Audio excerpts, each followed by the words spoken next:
출애굽기 22장 1에서 31절 말씀입니다.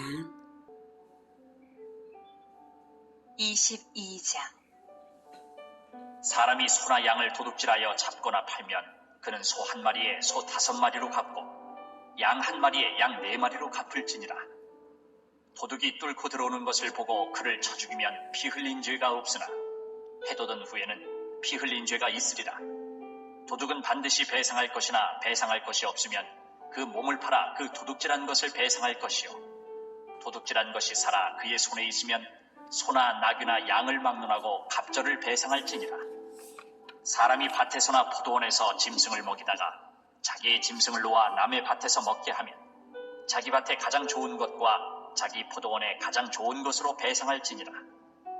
불이 나서 가시나무에 댕겨 낯가리나 거두지 못한 곡식이나 밭을 태우면 불러온 자가 반드시 배상할지니라.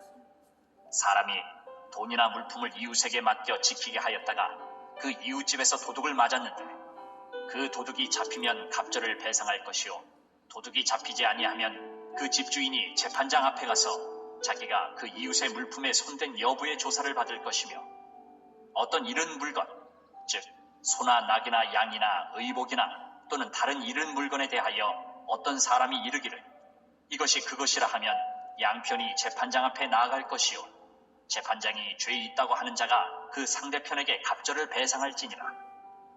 사람이 나귀나 소나 양이나 다른 짐승을 이웃에게 맡겨 지키게 하였다가 죽거나 상하거나 끌려가도 본 사람이 없으면 두 사람 사이에 맡은 자가 이웃의 것에 손을 대지 아니하였다고 여호와께 맹세할 것이요, 그 임자는 그대로 믿을 것이며 그 사람은 배상하지 아니하려니와, 만일 자기에게서 도둑 맞았으면 그 임자에게 배상할 것이며 만일 찢겼으면 그것을 가져다가 증언할 것이요, 그 찢긴 것에 대하여 배상하지 아니할지니라. 만일 이웃에게 빌려온 것이 그 임자가 함께 있지 아니할 때에 상하거나 죽으면 반드시 배상하려니와, 그 임자가 그것과 함께 있었으면 배상하지 아니할지니라. 만일 새 낸 것이면 새로 족하니라. 사랑하는 형제 여러분, 7월 12일 화요일 새벽 묵상에 오신 것을 환영합니다.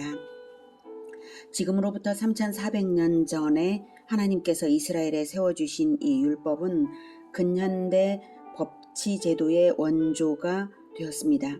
그러나 세상 그 어떤 나라의 법도 다 하나님이 직접 주신 법은 없는데요. 오직 언약 백성 이스라엘만이 언약의 주 하나님이 직접 반포하신 법을 받았습니다.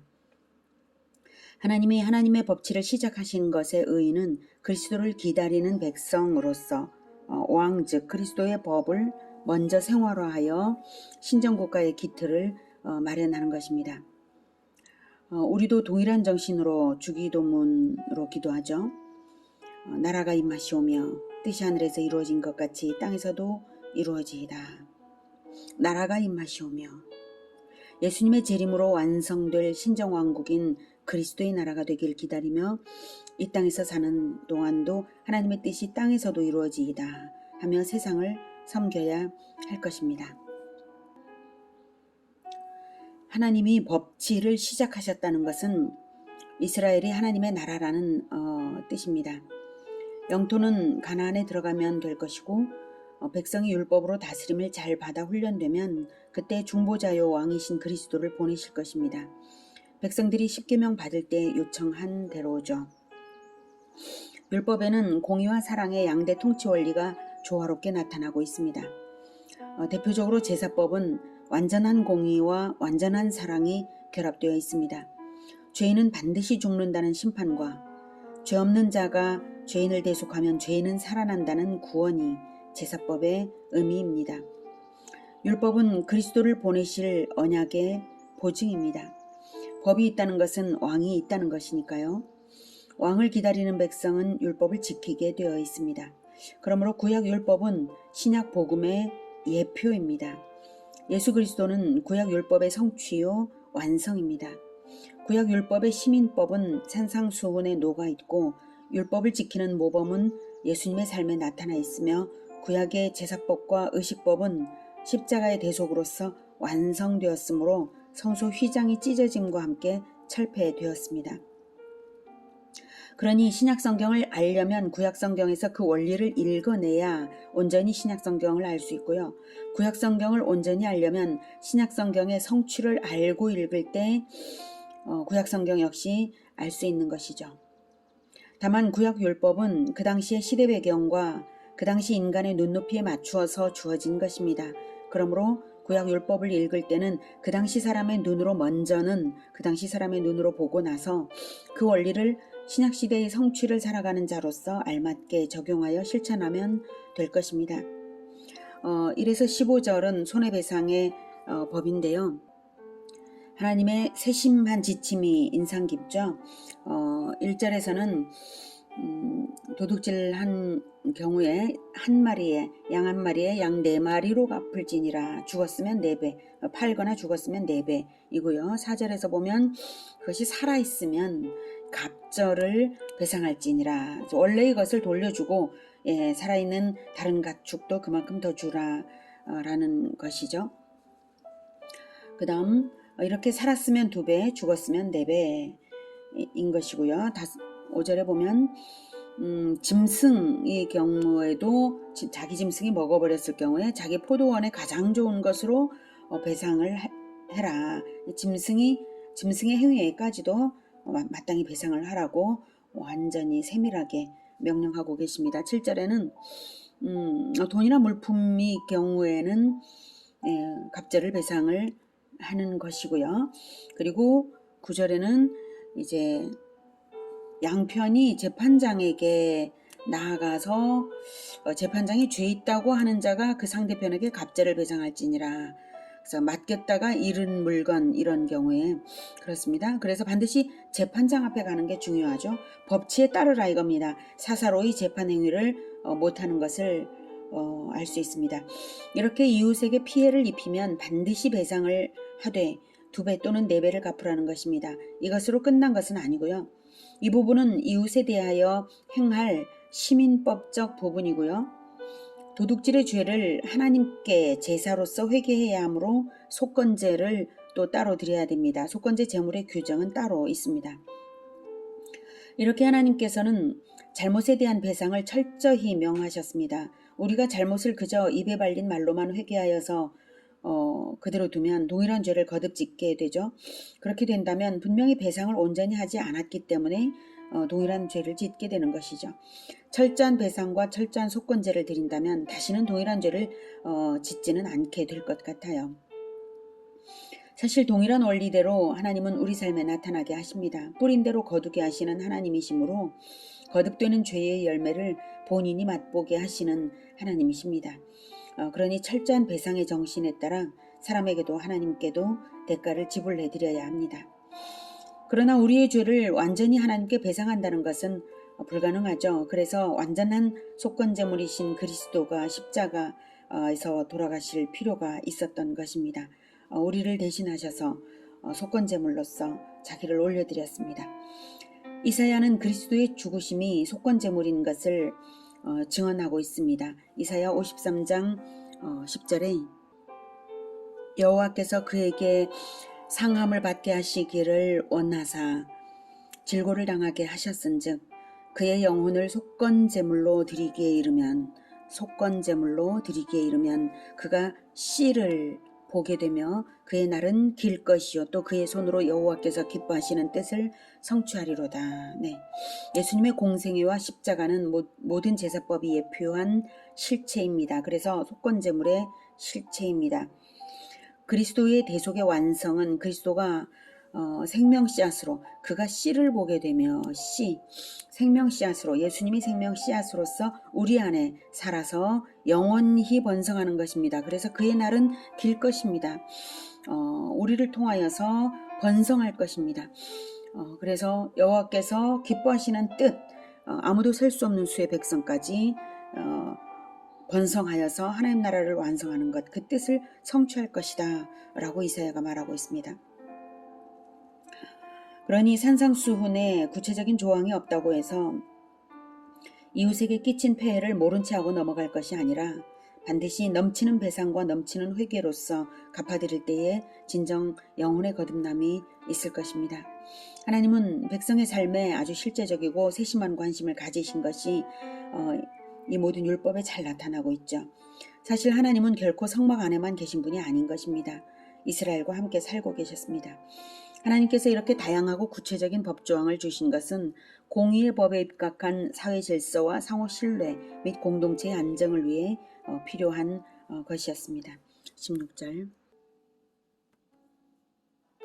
사람이 약혼하지 아니한 처녀를 꾀어 동침하였으면 납폐금을 주고 아내로 삼을 것이요 만일 처녀의 아버지가 딸을 그에게 주기를 거절하면 그는 처녀에게 납폐금으로 돈을 낼지니라.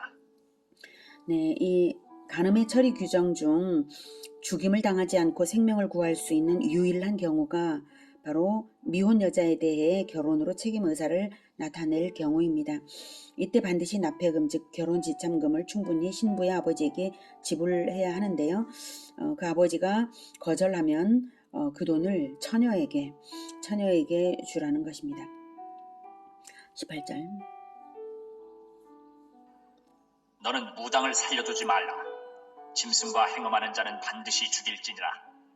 여호와 외에 다른 신에게 제사를 드리는 자는 멸할지니라.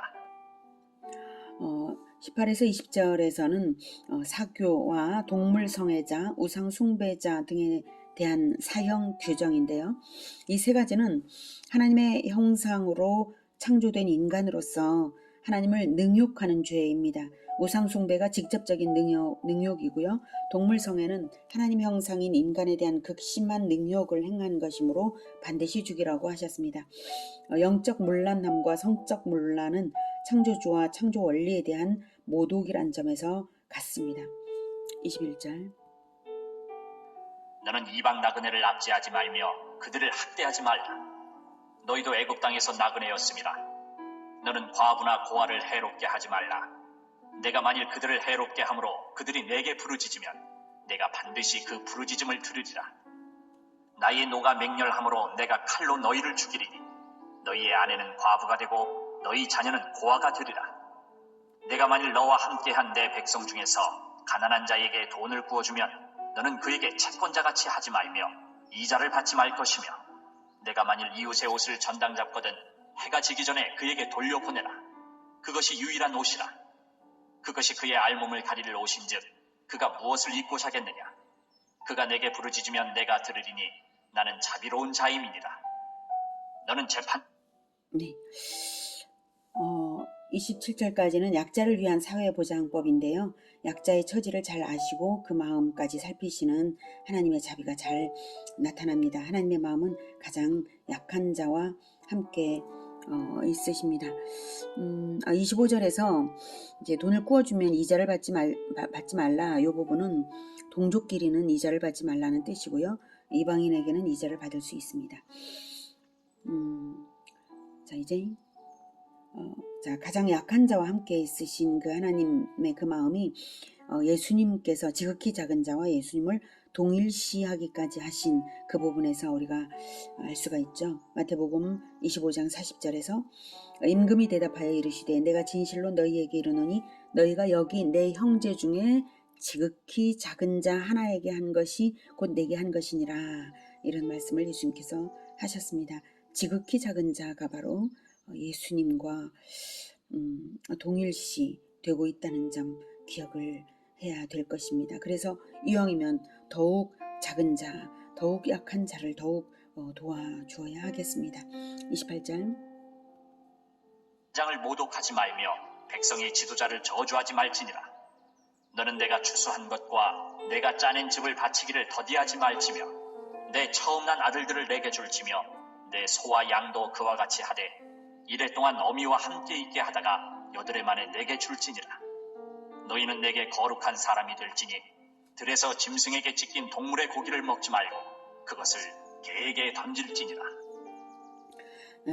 신정국가 시민으로서 지켜야 할 기본 도리를 규정한 것들입니다. 하나님은 당신 백성의 존엄성을 가르쳐서 보호하시려고 법을 주셨습니다. 하나님의 백성을 존귀하게 여기는 것이 곧 하나님을 존귀하게 여겨드리는 것입니다. 특별히 31절은 이웃뿐만 아니라 자신을 존귀히 지키는 것도 당연히 아주 중요하다는 것을, 하나님을 위하여서 그리해야 한다는 것을 가르치십니다. 사실 하나님 사랑과 이웃 사랑의 접점에는 나 자신을 올바르게 사랑하는 것이 들어 있습니다. 나 자신을 거룩한 성도답게 지켜내는 것이 없이 하나님 사랑, 이웃 사랑이 가능하지 않죠. 나 자신을 거룩한 성도답게 잘 지켜내는 것이야말로 이웃사랑의 전제이고 하나님 사랑의 기본인 것입니다. 본장의 율법에 깃든 하나님의 마음을 들여다보면 사람을 지극히 존귀하게 대접해 주시는 분이심을 알 수가 있습니다. 약한 이웃을 섬기는 일을 하나님을 섬기는 것과 동일한 것으로 놓으시고요. 인간의 품격이 하나님 형상에서 나옴을 기억나게 하시는 율법을 주셨습니다. 하나님은 하나님의 존엄하심처럼 사람의 존엄이 사회관계 속에서 나타나기를 원하십니다. 하나님을 높이는 사회는 사람을 높이게 되어 있습니다. 하나님을 높이는 사회는 가장 존엄한 복지사회가 될 것은 분명합니다. 우리가 세워가는 공동체들이 크든 작든 하나님의 복지사회가 되기를 기원합니다. 그러한 비전이 우리들 마음속에서 뜨거운 이웃사랑 실천으로 나타나기를 축복합니다. 기도하겠습니다. 하나님께서 사람을 이렇게 높여주시는 것을 보면서 감사를 드립니다. 하나님의 형상으로 우리를 지어주신 것 너무나 감사합니다. 그러하오니 하나님의 형상인 우리 자신을 존귀하게 지키고 하나님 형상인 이웃을 높여서 가장 연약하고 작은 자를 하나님처럼 높일 수 있는 우리 모두 되게 도와주시옵소서. 그래서 이웃사랑으로서 하나님께서 우리의 이웃사랑으로서 영광 받으실 수 있기를 원하오니 주님 우리에게 함께해 주시며 성령으로 늘 감동 가운데 이웃사랑 실천할 수 있게 하여 주시옵소서. 예수님의 이름으로 기도드립니다. 아멘. 이어지는 시간은 개인 기도 시간입니다.